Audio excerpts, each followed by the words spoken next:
রাহমাতুল্লাহ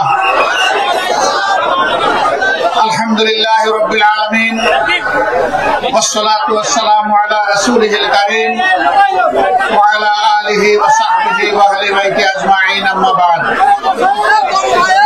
বাংলাদেশ জামাত ইসলামী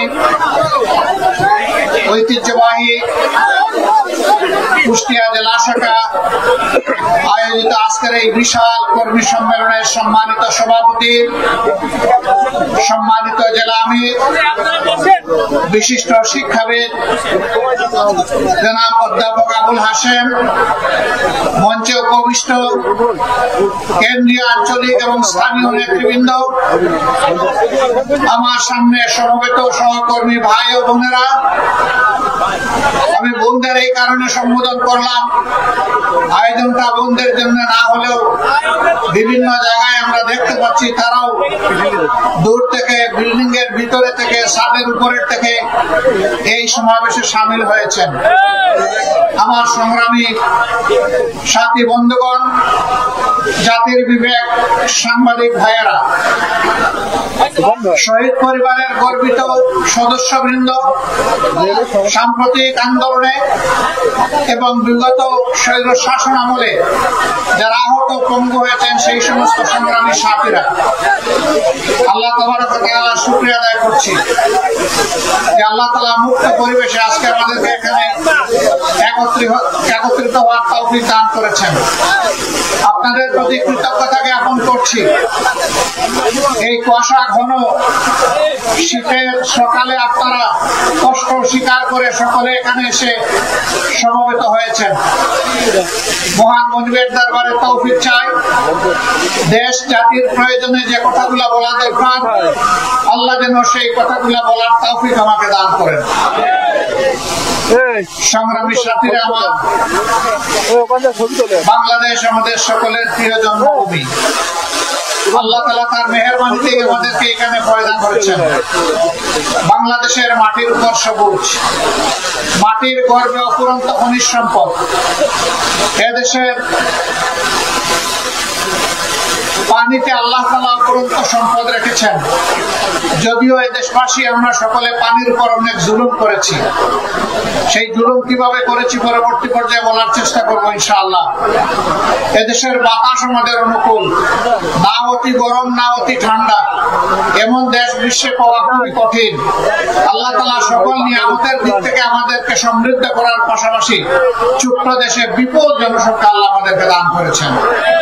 জনসংখ্যা সত্যিকার অর্থে জনশক্তি, জনসম্পদ। যখন এই জনসংখ্যাকে সঠিকভাবে গড়ে তোলা হয় আর যখন এই জনসংখ্যাকে প্রকৃত শিক্ষা প্রশিক্ষণ দেওয়া না হয়, তখন জনসংখ্যা একটা দেশের আপদে পরিণত হয়, তখন এটা সম্পদ থাকে না। আমরা আমাদের জনসংখ্যাকে জনশক্তিতে পরিণত করতে চাই ইনশাআল্লাহ। প্রিয় দেশবাসী, এ দেশ আমাদের সকল ধর্মের, সকল বর্ণের মানুষের। আমরা যুগ যুগ ধরে এই দেশে শান্তিপূর্ণভাবে পাশাপাশি বসবাস করে আসছি। আমরা দুইবার এর পূর্বে আমরা স্বাধীন হয়েছিলাম, 47-এ, 71-এ। যারা এই স্বাধীনতার লগ্নে জাতিকে ওয়াদা করেছিলেন যে সমস্ত অধিকার ফিরিয়ে দেওয়া, তারা কেউ অধিকার ফিরিয়ে দেননি। তারা কথা রাখেননি। তারা দফায় দফায় জাতির সাথে বেঈমানি করছে। জাতির প্রত্যাশা পূরণ হয়নি। বিশেষ করে স্বাধীনতার পর এখন পর্যন্ত, এই সালের 5ই আগস্ট পর্যন্ত যারা এদেশের মুক্তিযুদ্ধ এবং স্বাধীনতাকে নিজেদের মৌরসী তালুক মনে করতেন, তারা চেতনার কথা বলতেন। চেতনার কথা বলে বলে এই জাতিকে তারা লুণ্ঠন করেছেন, গণহত্যা চালিয়েছেন। তাদের সন্তানেরা আকাম কুকাম করে ধর্ষণের সেঞ্চুরি পালন করেছে। দেশের সম্পদ লুণ্ঠন করে তারা বিদেশে পাচার করেছেন।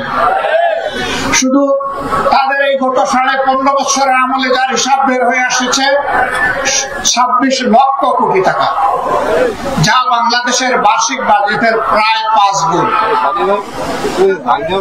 দেশের সম্পদ শুধু বিদেশে যা পাচার করেছে, আর দেশে যেখানেই তাদের হাড়িতে হাত ঢুকছে সেখানেই টাকার গুণ।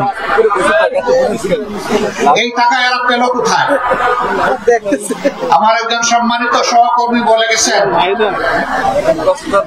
তৎকালীন প্রধানমন্ত্রী পিয়নের অ্যাকাউন্টে ছিল 450 কোটি টাকা। পিয়নের যদি এত টাকা হয়, মালিকের কত টাকা? হ্যাঁ, মালিকের টাকাও বের হয়ে আসতেছে। আপনাদের একেবারেই নিকটে রূপপুর পারমাণবিক কেন্দ্র, এখান থেকে মালিকের পরিবার শুধু একটা প্রকল্প থেকে 57,000 কোটি টাকা চুরি করেছে।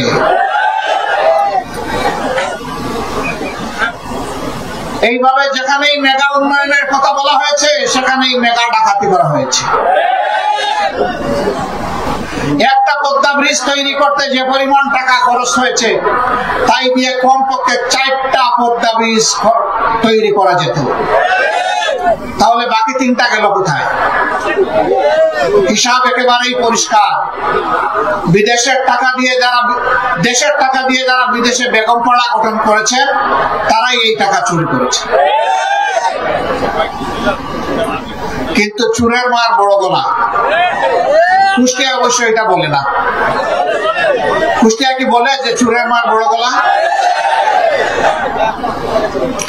কুষ্টিয়া কি মাঝে মধ্যে গরু চুরি হয়? সারা বাংলাদেশে হয়, আমাদের ওদিকেও হয়েছে। গরিব এক গেরস্তের একবার 2টি বলদ চুরি হয়েছে।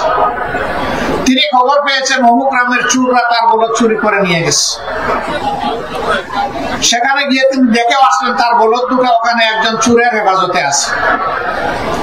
গরিব মানুষ, এই 2টা বলদই তার জীবনের সম্বল। এই দিয়ে অন্যের জমি চাষ করে যা পান তার পরিবারের খোরাক জুটে। তিনি কিছু টাকা জোগাড় করলেন, বুঝলেন যে এমনি এমনি ছেড়ে দেবে না। গেছেন চুরের বাড়ির এলাকায় গিয়ে শুনলেন যে চুরের বৃদ্ধ মা জীবিত আছে। ওই বাড়িতে গিয়ে নিজের পরিচয় না দিয়ে বললেন যে আমি আপনার একজন সন্তান, আপনি আমাকে সাহায্য করেন। তো জিজ্ঞেস করলেন তুমি কিভাবে আমার সন্তান হো? বলে আমি আপনার সন্তানের মতোই একজন। আপনার সন্তানেরা আমার 2টি বলদ নিয়ে এসেছে, আমি কষ্ট করে কিছু টাকা পয়সা হাতে নিয়ে এসেছি। আমি জানি না ওনারা কত চাহিদা জানাবেন, ওই চাহিদা অনুযায়ী আমার দেওয়ার কোন সুযোগ নাই, আমার সম্বল নাই।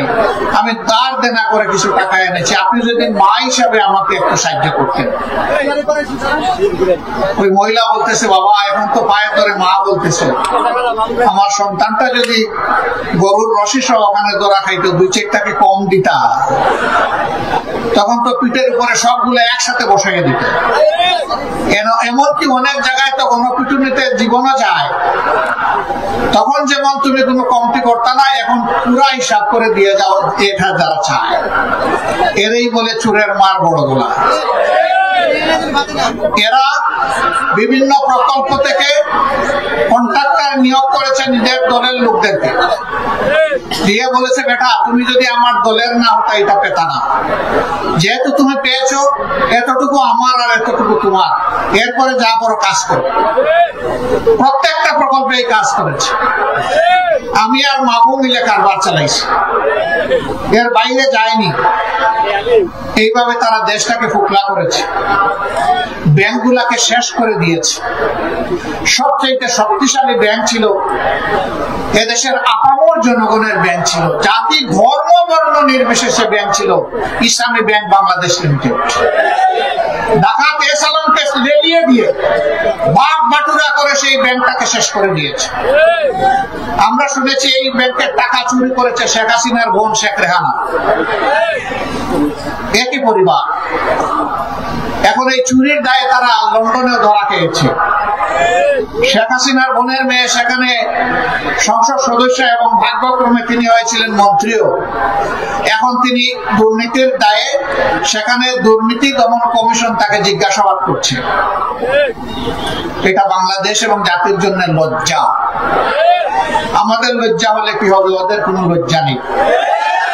ওদের কাছে সম্পদ এবং টাকাই বড় কথা। অথচ তারা বলতেন মা হারিয়েছি, বাপ হারিয়েছি, ভাই হারিয়েছি, সব হারিয়েছি, এদেশে আমার পাওয়ার কিছু নাই, আমার কলিজা, আমার হৃদয় বাংলাদেশের জন্য। কথা খুব সুন্দর, কিন্তু তিনি ছাড়া তার পরিবারের জীবিত কোন সদস্য বাংলাদেশে থাকতেন না। তিনি ছাড়া তার পরিবারের কোন সদস্য, তার ছেলে, তার বোনের মেয়ে এবং ছেলে, তাদের জন্য বাংলাদেশের কোন ছেলে এবং মেয়ে তাদের পছন্দ হয় নাই। দুইজন বিয়ে করেছে, দুইজন খ্রিস্টান মেয়ে, একজন বিয়ে করেছে একটা ইহুদি ছেলেকে, কোনো অসুবিধা নাই, তারাও মানুষ। তো বাংলাদেশকে এত ভালোবাসেন, দুই একটা মেয়ে ছেলে এখানে ভালোবাসতে পারলেন না। এই তাদের ভালোবাসার নমুনা। বাংলাদেশ ছিল তাদের ইনকাম সোর্সের জায়গা, আর তাদের কলিজা ছিল বিশ্বের অন্য জায়গায়। এই দেশের প্রতি তাদের দুঃখ দরদ থাকবে না, এটাই স্বাভাবিক। বললেন তা গেল শেখ পরিবারের ব্যাপার, তাদের তো আরো অনেক এমপি ছিল, মন্ত্রী ছিল। খোঁজ নিয়ে দেখেন সবগুলার ছেলে মেয়ে এখন বিদেশে, পরিবার বিদেশে। কোথায়? বেগমপাড়ায়। কেন? তারা এই দেশকে যদি ভালোবাসতো তাহলে এই দেশেই তারা থাকতো, এই দেশের উন্নয়নে তারা অবদান রাখত। বাংলাদেশের শিক্ষাকে শেষ করে দিয়েছে। শেষ করবে না কেন? তাদের কোন সন্তানরা এই দেশে লেখাপড়া করে না। কাজেই এই দেশের শিক্ষা এবং শিক্ষা প্রতিষ্ঠানের প্রতি তাদের দরদ থাকার কোন প্রশ্নই নেই। তিলে তিলে এই দেশের শিক্ষাকে ধ্বংস করে জাতির মেরুদণ্ডটা ধ্বংস করে ফেলেছে। এরপরে কষ্ট করে গরিবের সন্তানেরা এই দেশে থাকে, যেটুকু পারে নিজের মেধা দিয়ে সংগ্রাম করে একটু ভালো রেজাল্ট করে, কিন্তু রেজাল্ট করার পরে তার কাঙ্ক্ষিত আর কোনো চাকরি জুটে না, ছেলেরও জুটে না, মেয়েরও জুটে না। কৌটার জালে বন্দি। কোন দেশে দুনিয়ায় নিয়ম নাই।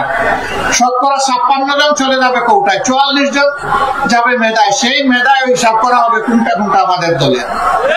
আওয়ামী লীগ যেটা করবে না, নিঃশর্ত আনুগত্য স্বীকার করবে না, তাদের কোন চাকরির জায়গা বাংলাদেশে নাই। এই বৈষম্যের বিরুদ্ধে আমাদের সন্তান সন্ততিরা রাস্তায় নেমেছিল। তারা বলেছিল কোটার সংস্কার করো, বিলুপ্তি নয়। মুক্তিযোদ্ধা পরিবারকে আমরা সম্মান দেখাতে চাই, আরো কিছু পিছিয়ে পড়া গোষ্ঠীকেও আমরা সম্মান দেখাতে চাই, কিন্তু সেটা হবে ন্যায্যতার ভিত্তিতে।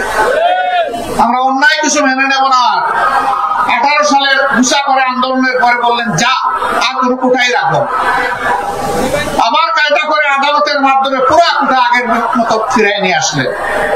ছাত্র সমাজ বুঝলো তাদের সাথে এটা ধোঁকাবাজি করা হয়েছে, তাই এবার তারা আন্দোলনে নেমেছিল। তাদের ধারণা ছিল জামাতে ইসলামীকে ক্ষতি করেছে, এদেশের সেনাবাহিনীর ক্ষতি করেছে, এদেশে হেফাজতে ইসলামের অসংখ্য মানুষকে, হুফাজকে, আইতামকে খুন করেছে, সবগুলো হজম করে ফেলেছে। এখন ছাত্রদেরকে হজম করতে পারবে। এই জন্য মুঘল বাহিনী আর গুলিয়ার বন্দুক দিয়ে তাদের বিরুদ্ধে আন্দোলন দমনের জন্য পাঠিয়েছিল। ক্ষমতার শেষ দিন পর্যন্ত জিজ্ঞেস করেছিল এই আন্দোলন কিভাবে দমন করতে হবে। বাহিনী প্রধানগণ জবাব দিয়েছিলেন কয়েক লক্ষ মানুষকে খুন না করলে এই আন্দোলন দমন করা যাবে না। বলেছিল কয়েক লক্ষ নয়, কোটিও যদি খুন করতে হয় তাও তোমরা এই আন্দোলন দমন করবে।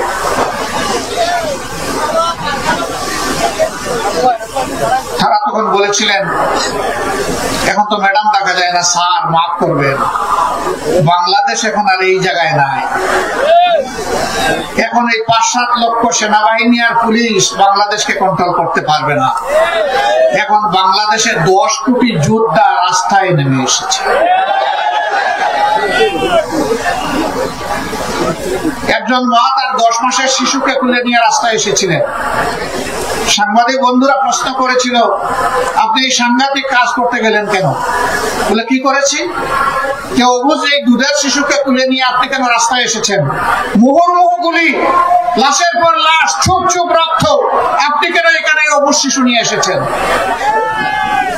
তিনি বলেছিলেন শিশু আমার একটা নয়, যতগুলা যুবক যুবতী আজকে রাস্তায় নেমেছে সবগুলো আমার সন্তান। ওই সন্তানদের জীবনের প্রতি সম্মান রেখে আমি আমার এই সন্তান নিয়ে এখানে এসেছি। সাংবাদিক ভাইয়েরা আবার প্রশ্ন করেছে, গুলি এসে যদি আপনাকে আর আপনার সন্তানের জীবন প্রদীপ নিভিয়ে দেয় তখন কি হবে? তিনি বলেছেন, আমি আমার সন্তান শহীদের মিছিলে শরীক হয়ে যাব।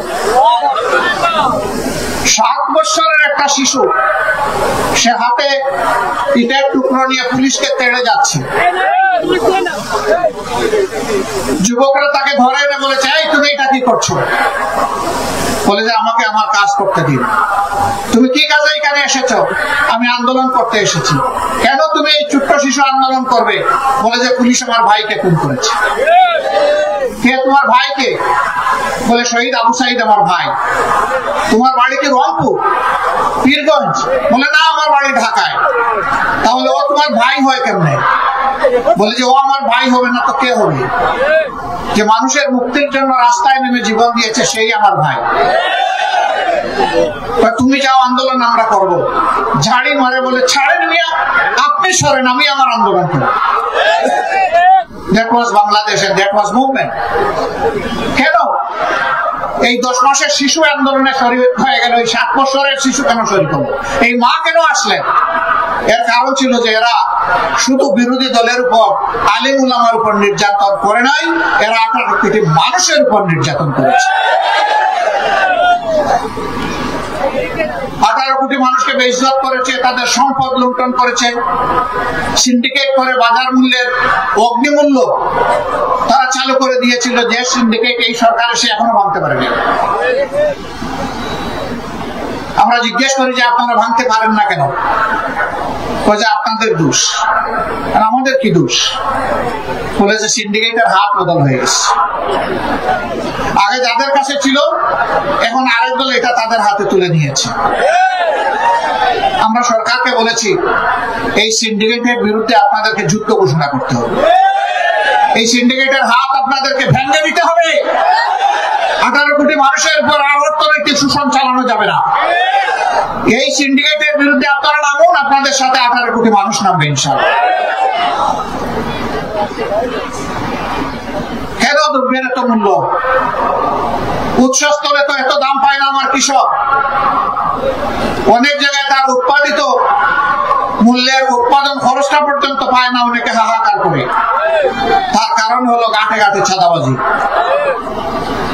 এই চাঁদাবাজি তো আগে ছিল, 5 আগস্টের পরে কুষ্টিয়ায় আর কোন চাঁদাবাজি নেই। কুষ্টিয়া এখন চাঁদাবাজ মুক্ত, ঠিক আছে না?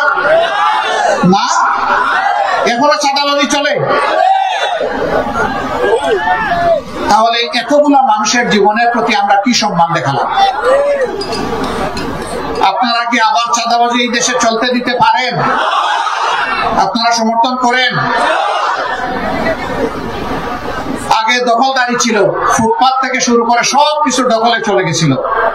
এখন তো আর দখলদার নাই, এখনো আছে। এই চাঁদাবাজি দখলদারি মুক্ত বাংলাদেশ আমরা করতে চাই। বলবেন তার প্রমাণ কি? আপনারা যে পারবেন, তার প্রমাণ হচ্ছে আমাদের কর্মীরা চাঁদাবাজিও করে না, দখলবাজিও করে না। আমরা সেই দল যাদের শীর্ষ 11 জন নেতাকে খুন করা হয়েছে বিচারের নামে প্রহসন করে। কাউকে দেওয়া হয়েছে ফাঁসি, আর কাউকে জেলের ভিতরে মৃত্যুর কোলে ফেলে দেওয়া হয়েছে। সর্বশেষ আমাদের থেকে বিদায় নিয়েছেন কোরআনের বাকি আল্লামা দিলওয়ার হোসেন সাঈদী। শহীদ মৌলানা মতিউর রহমান নিজামীর সহকর্মীদেরকে এভাবেই নির্মমভাবে হত্যা করা হয়েছে। মিথ্যা মামলায় সাজানো, আদালতে পাঠানো সাক্ষী দিয়ে। এখন মামলার বাদীরা এবং সাক্ষীরা বলছে যে যারা আমাদেরকে জোর করে সেদিন এই মামলা দায়ের করিয়েছিল এবং সাক্ষী দিয়েছিল, এখন তাদের বিরুদ্ধে আমরা মামলা করব। এটি আল্লাহর খেলা। তুইজ্জু মান তাশাউ ওয়া তুযিল্লু মান তাশাউ বিয়াদিকাল খায়র ইন্নাকা আলা কুল্লি শাইইন কাদির। আল্লাহ ইজ্জত দেওয়ার মালিক, ইজ্জত কেড়ে নেওয়ার মালিক। আল্লাহ বাংলাদেশে আরো অনেক কিছু দেখাবেন ইনশাআল্লাহ। আমার সম্মানিত ভাইয়েরা, আমাদের এতগুলা সন্তান জীবন দেয়নি যে বাংলাদেশে এখনো চাঁদাবাজি চলবে, এতগুলা সন্তান জীবন দেয়নি যে এখনো দখলদারি চলবে, এতগুলা সন্তান জন্ম দেয়নি এখনো ভাগ বাটুরা করে সর্বত্র ঘুষ বাণিজ্য চলবে, এমনকি মামলা বাণিজ্যও চলবে। এর জন্য আমাদের সন্তানেরা জীবন দেয়নি। 34,000-এর ঊর্ধ্বে আমাদের সন্তানেরা জীবনের তরে পঙ্গু হয়ে গিয়েছে, 500-এর উপরে 2টি চোখ হারিয়ে বন্ধ হয়ে গিয়েছে। এ বিশ্বের সৌন্দর্য আর তারা কখনো দেখবে না, মায়ের মুখটাও তারা দেখতে পারবে না, স্ত্রীর মুখ দেখতে পারবে না, সন্তানের মুখ দেখতে পারবে না। তাদের চোখের আলো নিভে গেছে। 750-র মতো এক চোখ হারিয়ে আরেক চোখের ঝুঁকিতে আছে। কয়েকশো সন্তান আমাদের প্যারালাইজ হয়ে হাসপাতালের বেডে পড়ে আছে, যাদেরকে মেরুদণ্ডে গুলি করা হয়েছিল। কয়েক হাজার হয় হাত হারিয়েছে, না হয় পা হারিয়েছে। এতগুলো মানুষের প্রতি, জীবনের প্রতি, রক্তের প্রতি, লাল রক্তের প্রতি গাদ্দারি করা চলবে না। এই রক্তের আমানত রক্ষা করতে হবে, সম্মান দেখাতে হবে। তাই আমাদের সন্তানদের স্লোগান ছিল মাত্র একটা, উই ওয়ান্ট জাস্টিস। আমরা সর্বক্ষেত্রে ন্যায় বিচার চাই, আমরা বৈষম্য চাই না। আমরা আমাদের সন্তানদেরকে, গর্বের সন্তানদেরকে কথা দিচ্ছি, তোমরা যেমন জীবন দিয়ে জাতিকে আরেকবার স্বাধীনতা এনে দিয়েছ, আমরা প্রয়োজনে জীবন দিয়ে তোমাদের দাবি পূরণ করবো ইনশাআল্লাহ। আল্লাহ যেন এই তৌফিক আমাদেরকে দান করেন। আমরা একটা স্বাধীনের বাংলাদেশ গড়তে চাই। আমরা এই দেশে আর কোন মাইনরিটি মেজরিটি এই কথা শুনতে চাই না। কিসের মেজরিটি আর মাইনরিটি? বাংলাদেশে যারাই জন্মগ্রহণ করবেন তারা সকলেই ধর্ম বর্ণ নির্বিশেষে এই দেশের গর্বিত মর্যাদাবান নাগরিক। রাষ্ট্রের সংবিধান সকলকে সমান অধিকার দিয়েছে। আল্লাহর সংবিধানও তাদেরকে সমান অধিকার দিয়েছে। আধুনিক রাষ্ট্রের প্রথম সংবিধান হচ্ছে মদিনার সনদ। এই মদিনার সনদের 1 থেকে 5 নম্বর ধারা পর্যন্ত প্রত্যেকটি হচ্ছে সকল ধর্মের মানুষের অধিকার সংরক্ষণের সনদ। সেখানে পরিষ্কার বলা হয়েছে, ধর্মের ভিত্তিতে কোন নাগরিকের অধিকারকে বিভক্ত করা যাবে না। এই রাষ্ট্রে সকল নাগরিকের জীবন, সম্পদ এবং ইজ্জত সম্পূর্ণ নিরাপদ। এই রাষ্ট্রে সকল ধর্মের মানুষ নিজ নিজ ধর্মীয় আচার অনুষ্ঠান পালন করবেন অত্যন্ত নির্বিঘ্নে, নিরাপত্তার সাথে।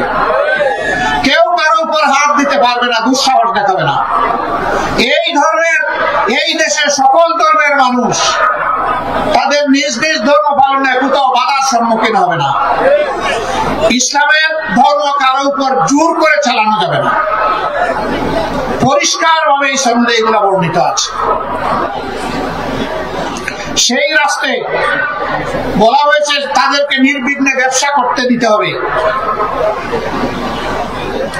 যদি তাদের কাউকে বাইরের কেউ আক্রমণ করে, মুসলমানদের দায়িত্ব হবে তাদের পক্ষ নিয়ে লড়াই করা। আমরা সেই বাংলাদেশ চাই। আমরা সকল ধর্মের ভাইদেরকে বলি, যারা ধর্মের বিভাজন তৈরি করে মেজরিটি মাইনরিটি, তারাই আপনাদেরকে 53 বছর বড় কষ্ট দিয়েছে। আপনারা চিন্তা করে দেখুন, আমাদের দলের কেউ এই অপকর্মে জড়িত নাই, অথচ দোষ দেয় আমাদের ঘাড়ে। কোথাও কিছু হলেই যত দোষ, নন্দ ঘোষ সব করেছে জামাত ইসলামী, কিন্তু আখের গিয়ে আর খুঁজে পায় না, প্রমাণ করতে পারে না, একটাও প্রমাণ করতে পারে না। সম্মানিত ভাইয়েরা, তারা নারী পুরুষের ব্যবধান এনে আমাদেরকে বলে জামাতে ইসলামী ক্ষমতায় গেলে এই দেশে মহিলারা বিপদে পড়বে। কেন বিপদে পড়বে? মহিলার তো মায়ের জাতি, আমরা তো তাদেরকে মায়ের মতো সম্মান করতে চাই, সম্মান করি। এর প্রমাণ আমাদের পরিবারের সদস্যবৃন্দ, তারা লেখাপড়া করে, তারা পেশাগত দায়িত্ব পালন করে, তারা সামাজিক দায়িত্ব পালন করে, তারা রাজনৈতিক দায়িত্ব পালন করে। আমি একটা ক্ষুদ্র মানুষ, আমিও তার প্রমাণ। আমার স্ত্রী একজন সংসদ সদস্য ছিলেন, তিনি একজন চিকিৎসক, তিনি রোগের সেবা করেছেন। এখন যদিও তিনি পারেন না, 2টি মেয়ে তারাও চিকিৎসক, তারাও মানুষকে সেবা দেয়। একটি ছেলে, সেও চিকিৎসক, সেও মানুষকে সেবা দেয়। তাহলে আমি তো শুধু আমার ছেলেটাকে চিকিৎসক হওয়ার জন্য চেষ্টা করি নাই, মেয়েদেরকেও চেষ্টা করেছি। আমাদের বিরুদ্ধে এই সমস্ত অভিযোগ সম্পূর্ণ মিথ্যা। বলে হ্যাঁ, কর্মক্ষেত্রে হয়তো দিবে, কিন্তু সবাইকে কালো বোরকা পরাই দিবে। বোরকা কালো হবে না লাল হবে, সাদা হবে না বেগুনি হবে, এটা আমার দায়িত্ব না। বোরকা কাউকে জোর করে পরানো হবে না। যে মা মনের সন্তুষ্টির সাথে বোরকা পড়তে চাইবেন, পর্দা করতে চাইবেন, তিনি করবেন। আমি অন্যান্য ধর্মাবলম্বী মাদেরকে কিভাবে আমি বোরকা পরাবো? ইসলামকে আমাকে এই দায়িত্ব দিয়েছে না অধিকার দিয়েছে? কোনটাই নাই। তারা যা পছন্দ করেন সেই রকম তারা চলবে। দেখেন আবার কোন সাংবাদিক ভাই আবার এটা মেহরবানি করে নিউজ করে দিয়েন না যে জামাতের আমির সাহেব বলছেন মহিলারা সবাই তাদের পছন্দের পোশাক করবে। মাঝে মাঝে করেন আপনারা, আমি যা বলি না আমার নামে চালান দিয়ে দেন। সবাই না, দুই একজন। আর দুই একজনের কারণে আমরা সকলের উপরে কষ্ট পাই। ওই দুই একজনকে আপনারা একটু আটকাই দিবেন সবাই, কেউ যাতে এই অপকর্মটা না করতে পারে। এটা অপকর্ম। আমি যা বলবো না আমার নামে তা চালান দেওয়া, এটা অপকর্ম। আপনার কথাটা আপনার মতো করে আপনি বলেন, আপনার পরিচয়, আমার পরিচয় বলবেন। আমি বলছিলাম যে অন্য ধর্মের মা বোনদেরকে পোশাকের রুচি এবং তার ডিজাইন আমি করে দিতে পারবো, এটা তাদেরটা তারা করবে। কেউ কেউ বলতে পারে মুসলমানদের মাঝেও তো অনেকে পোশাক সেই রকম পরেন না। হ্যাঁ, তাদের উপরে জোর কাটানো হবে না, বরঞ্চ শিক্ষা ব্যবস্থাকে এমন করে সাজানো হবে যাতে মানুষ বাধ্য হয় সব কয়টি মহিলাকে নিজের মায়ের দৃষ্টিতে দেখতে। এবং তখন মহিলারা ওরকম পোশাক পরে তারা গর্ব করবে যে এই পোশাক আমার ইজ্জতের প্রতীক, আমার সম্মান এবং মর্যাদার প্রতীক। যে মহিলাদের প্রয়োজন আছে, নারীদের প্রয়োজন আছে কর্মক্ষেত্রে পেশাগত জীবনে দায়িত্ব পালন করার, তারা তাদের যোগ্যতা এবং দক্ষতা অনুযায়ী করবেন। দুইটা বাড়তি জিনিস পাবেন, একটা হচ্ছে সম্মান আর একটা হচ্ছে নিরাপত্তা। এখন দুইটার কোনোটাই নাই। সমাজে তাদের সার্ভিস দেওয়া হচ্ছে, প্রতিদিন তাদের নিগ্রহের খবর পত্রপত্রিকা এবং মিডিয়ায় উঠে আসে। ইনশাআল্লাহ এই দুইটাও নিশ্চিত করা হবে। আল্লাহ রাসূল বলেছিলেন এমন একটি রাষ্ট্র কোরআনের ভিত্তিতে দুনিয়াবাসীকে দিয়ে যাচ্ছে, সানা থেকে হাজারা মাইল, ৪,৫০০ মাইল। একজন পূর্ণ যৌবনা তরুণী একা রাস্তা দিয়ে চলবেন, কিন্তু কোন জালিমের পক্ষে সম্ভব হবে না তার দিকে কুদৃষ্টিতে তাকানো। তিনি সম্পূর্ণ নিরাপদ থাকবেন। সেই রাষ্ট্রই এসার্ট করবে আল্লাহর আইন। আল্লাহর আইন সমস্ত মানুষের জন্য, শুধু মুসলমানদের জন্য নয়। আমরা সেই আইনের জন্য লড়াই করছি। এখন কেউ আমাদেরকে যা বলতে চাই বলুন, এই জায়গায় আমরা আপোষহীন, কোনো আপোষ নাই। প্রিয় কুষ্টিয়াবাসী, এই দেশকে আসুন আমরা সবাই মিলে অন্তরে ধারণ করি। এদেশের প্রত্যেকটা মানুষকে সম্মান করি এবং ভালোবাসি। আমি মানুষকে মানুষ হিসাবে দেখবো। আমি দেখবো না তিনি মুসলমান না হিন্দু। আমি মানুষকে মানুষের মর্যাদা দেব। যদি প্রত্যেকটা মানুষ এইভাবে মানুষকে সম্মান দেয় এবং ভালোবাসে, এই দেশ জান্নাতের টুকরায় পরিণত হবে ইনশাআল্লাহ, এবং বিশ্বের বুকে একটা ঈশ্বরীয় দেশ হয়ে দাঁড়াবে। আর আমরা আমাদের ছাত্র সমাজকে কথা দিচ্ছি, এমন শিক্ষা তোমাদের হাতে ইনশাআল্লাহ তুলে দেওয়া হবে যে তোমরা একটা বেহুদা কাগজের টুকরা সার্টিফিকেট নিয়ে এই দুয়ারে ওই দুয়ারে আর দৌড়াদৌড়ি করা তোমাদের লাগবে না। তোমাদের শিক্ষার পাঠ ছুটে আসার সাথে সাথে কাগজের টুকরা আর তোমাদের ন্যায্য পাওনা, তোমাদের চাকরি বা কাজ তোমাদের হাতে উঠে যাবে ইনশাআল্লাহ। প্রত্যেকটি যুবকের যুবতীর হাতকে আমরা দেশ গড়ার কারিগরের হাত হিসাবে তৈরি করতে চাই। এরকম একটা জাতি যখন তৈরি হবে ইনশাআল্লাহ, এই দেশের মানুষ আর বিশ্বে চাকরির জন্য যাবে না। যেভাবে ১৭৫৭ সালের আগে বিশ্বের মানুষ এই দেশে আসতো রুজি রোজগার চাকরি করার জন্য, এই দেশটা আবার তার সেই গৌরব ফিরে পাবে ইনশাআল্লাহ। আমরা সেই গৌরবটা ফিরিয়ে আনতে চাই। আপনারা কি এই লড়াইয়ে সবাই একমত? এমন একটা দেশ আপনারা চান যেই সমাজে চাঁদাবাজি থাকবে না, যেই সমাজে ঘুষখোর থাকবে না, যেই সমাজে দখল বাণিজ্য চলবে না, যেই সমাজে মানুষে মানুষে কোনো বৈষম্য হবে না, যেই সমাজে ধর্মে ধর্মে কোনো বৈষম্য হবে না, এমন একটা দেশকে আপনারা চান? সেই মানবিক বাংলাদেশ চান? তো চাই বললে এটা হয়ে যাবে না। তার জন্য আরো অনেক লড়াই করতে হবে, আরো অনেক ত্যাগ স্বীকার করতে হবে। সেই লড়াই এবং ত্যাগ স্বীকার করতে আপনারা প্রস্তুত আছেন? আলহামদুলিল্লাহ। শীতের দিনে একটু ঠান্ডা লেগেছে, তাই না? উঠুন তাহলে একটু দাঁড়ান, একটু তাকবীর দেই আমরা।